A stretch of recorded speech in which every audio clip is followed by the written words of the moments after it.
Hey, Team DLZ, how are you? This is Chille. Today is March 26th, Tuesday, 2024. My message from the dungeon. So, the thing here in the Park County Detention Center, the big deal is lockdown. When they lock you down, that means you guys have known from the messages I left previously that you're locked down to your bed. You have to stay on your bed. You can stand up, but not for very long. You can stand up to stretch, but that's about it. So what happened what happened today was that they wake you up at 3 o'clock in the morning for breakfast, which is flop. And so then you go back to bed at 3:30, 4 o'clock at the latest. If breakfast comes from anywhere at 3 and 3:30. And then at 4 o'clock, you go back to sleep, and then at 6 o'clock, they come around and they grab people who are going to go to court that day. They walk around and they pick people for court. Now, there's 70 guys in here, and nobody signed up to be here. So I'm going to explain what I mean by that in a minute.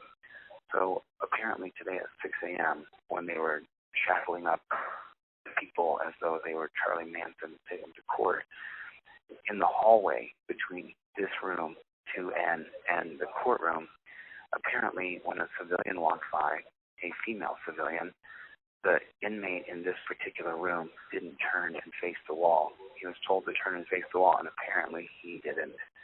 So nobody knew that. Nobody saw it. It wasn't in this room. Nobody signed up to be here. And so what they did just a few minutes ago is the sergeant came in. They call him the sergeant or whoever the sergeant is. And what happened was a few minutes ago, the sergeant came in, and everybody's just laying in bed where no one's doing anything. It's really, the first rule in here is to mind your own business. That's the first rule. Mind your own business. Literally, everybody will tell you what the first rule is. If there's a water bottle sitting on a table that's not yours, mind your own business. That's the rule in here. So now with that being said, you know what rule number 1 is. Okay, so just now, that's roughly, I don't know what time it is, 2 o'clock, whatever time it is. The sergeant came in, and there's several levels of hierarchy within the prison guard rankings. And so the sergeant came in and started saying, hey, listen, there's a guy in the hallway going to court today, and he didn't turn around when a civilian walked by, and he looked at her. Apparently we're all rapists now as well. We are all some sort of women predators, because if you look at a woman, then obviously you're a predator, of course. But here's where it really gets twisted. Okay, nobody signed up to be here. Nobody signed up to be in the military. We're not here to serve our country.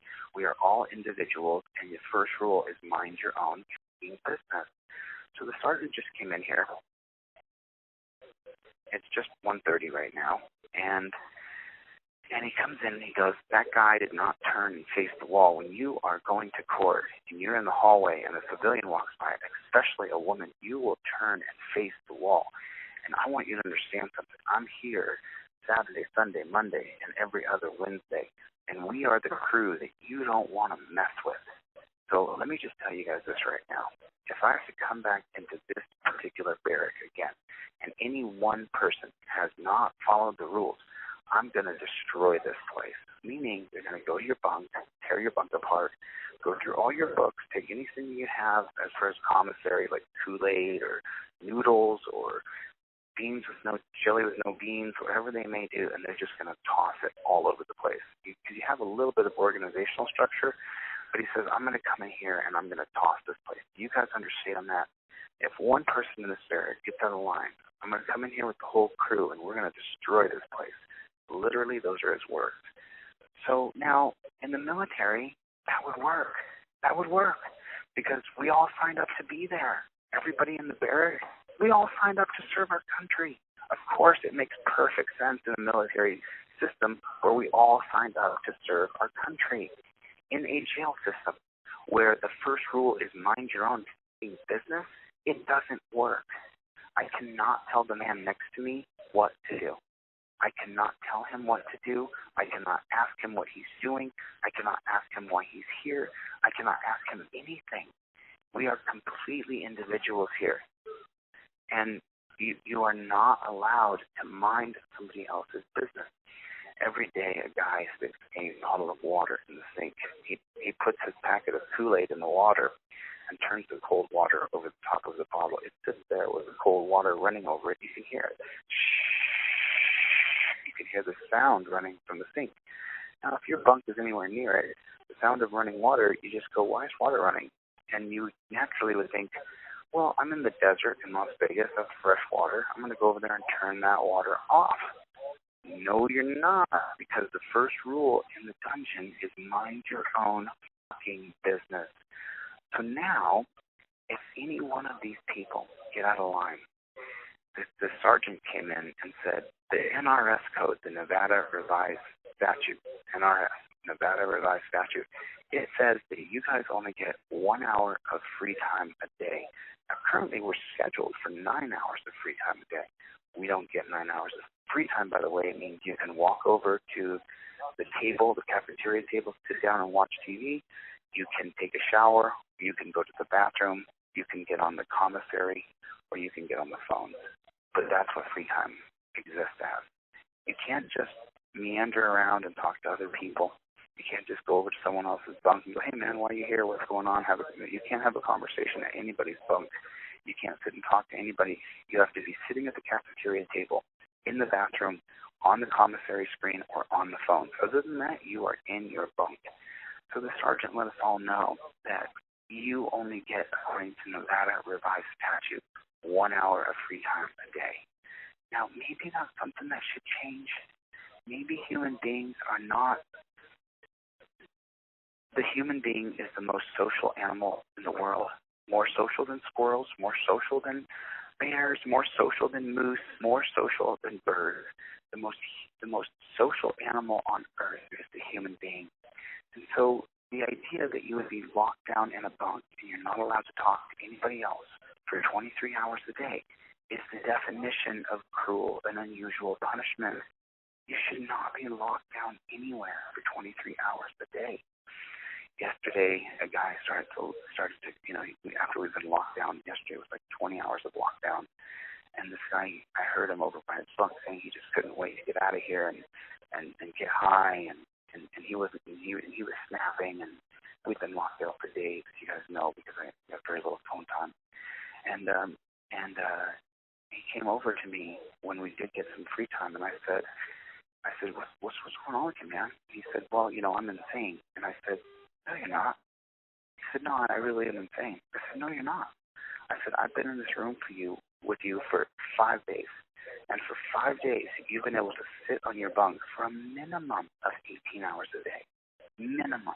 That's not including all the extra lockdowns we got. So more like 20, 22 hours a day on some days we were locked down to our bed. I said, I have a cousin who died named Matthew. I said, if my cousin Matthew was here and they told him to sit in that bed for 18, 20 hours straight, as you have done, he wouldn't be able to do it because he was literally insane. So you're not insane, bro. And he looked around and he was like, I'm not insane? I said, no, you're not insane. If you were insane, you wouldn't be able to do it. And then he was like, holy shit. And I said, and then I heard you sitting over there saying that you couldn't wait to get out of here and get your head smacked. I said, let me tell you something, bud.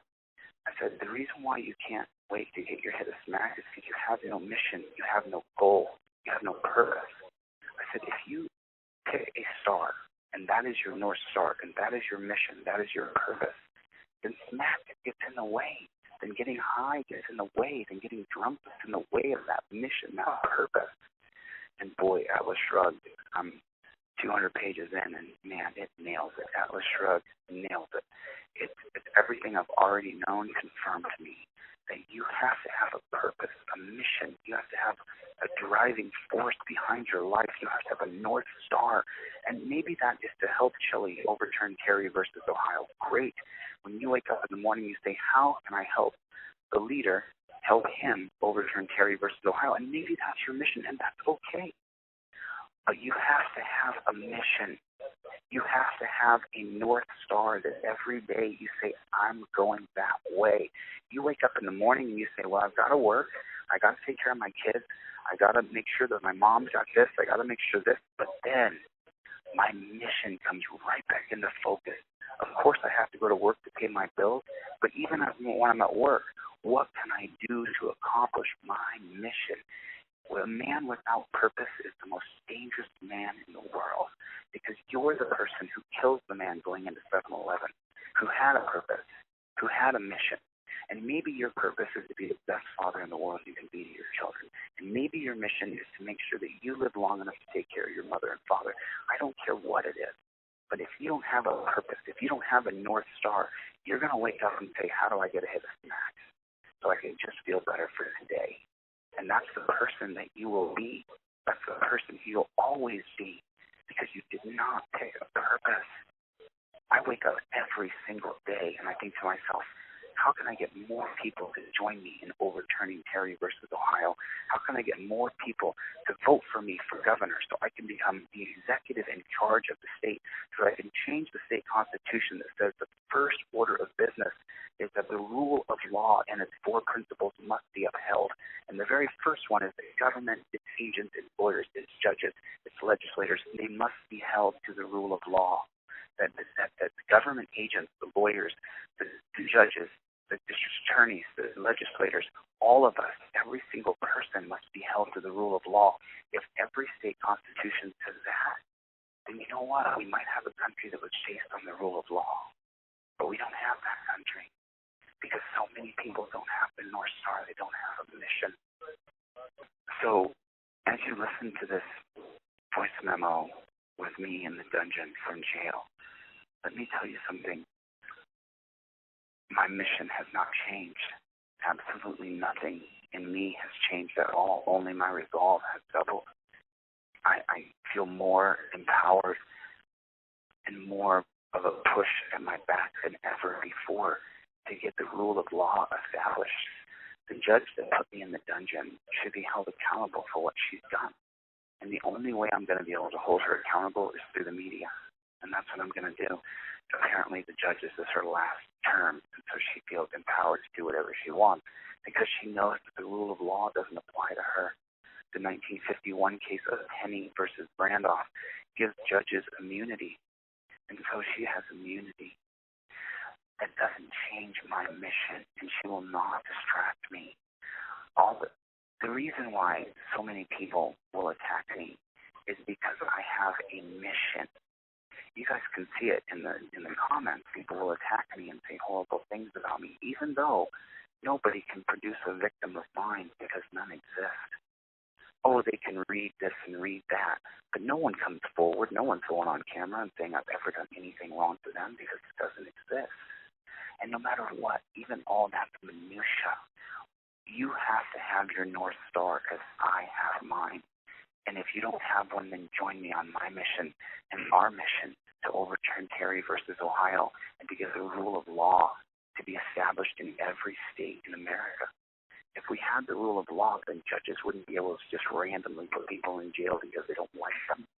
She would be held up to a standard of the rule of law. Here's someone with no legitimate criminal record that you're going to put in this dungeon. Now, there's things moving on that, and I want to just finish this and then I'll come back to it. You can have more than one mission. You can have the mission to be the best father or the best mother in the world to your children, and then your secondary mission is to have the best car wax business in all of Illinois.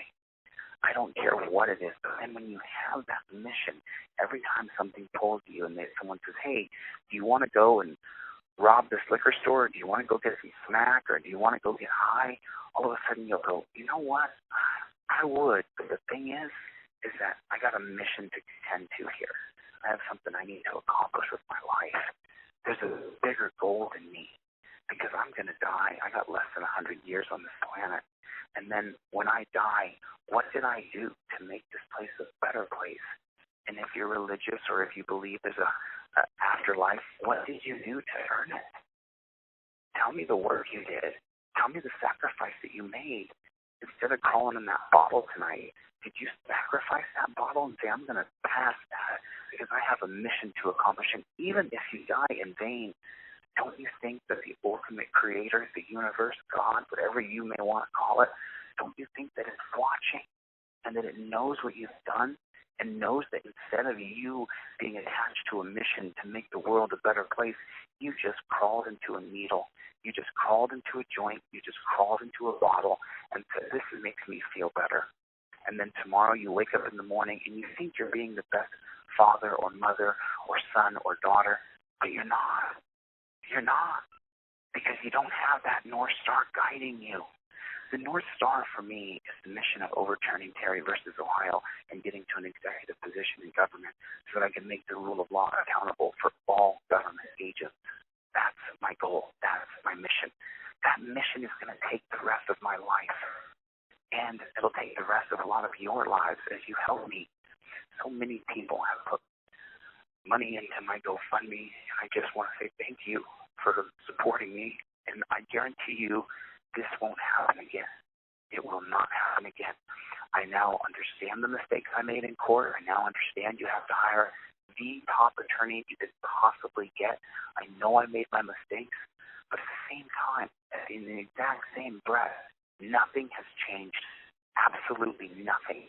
We are Team DLZ, and we don't stop. No matter how hard this is for me right now as a person, you still have a mission. You still know it's Terry versus Ohio that allows police to walk up to you and say, I'm suspicious of you, and then shackle you up. And it might not be happening to you, but it's happening to millions of people every single day in this country. We still have a mission to get rid of torture cuffs. We still have a mission to get rid of the chair in the dungeon, to get rid of the turtle suit. We still have a mission to get transparency in every single courtroom in America, where you can record your own, at least your own audio of the courtroom, so you can type out your own transcripts, so you're not screwed.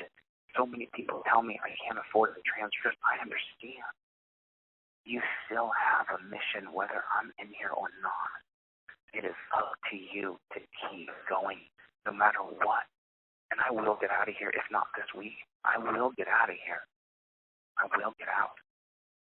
And when I get out, I'm going to be double the resolve. Maybe I'll be a little kinder. Maybe I'll take a little bit more time to get myself to the gym. Maybe I'll spend some time with a lady friend. Maybe I'll take my dog for an extra walk, you know? Maybe I'll see the world a little bit brighter, a little bit prettier, a little bit nicer. Let the sun shine on my face for just a few minutes longer today, because tomorrow is not guaranteed. And that's what I want you to do. I want you to commit yourself to a mission. And whether that be whatever you have in your life or whether you're joining us here on Team DLZ, let that North Star guide you. And never look away. Every time you get lost, every time you have a hard time, every time you have the temptation or the urge of addiction, you say, what is my mission? And then you say, what are the next 5 things I can do right now to achieve the mission I'm on? You write them down on a piece of paper and you do one of them. There's so many people in here who are struggling with different problems.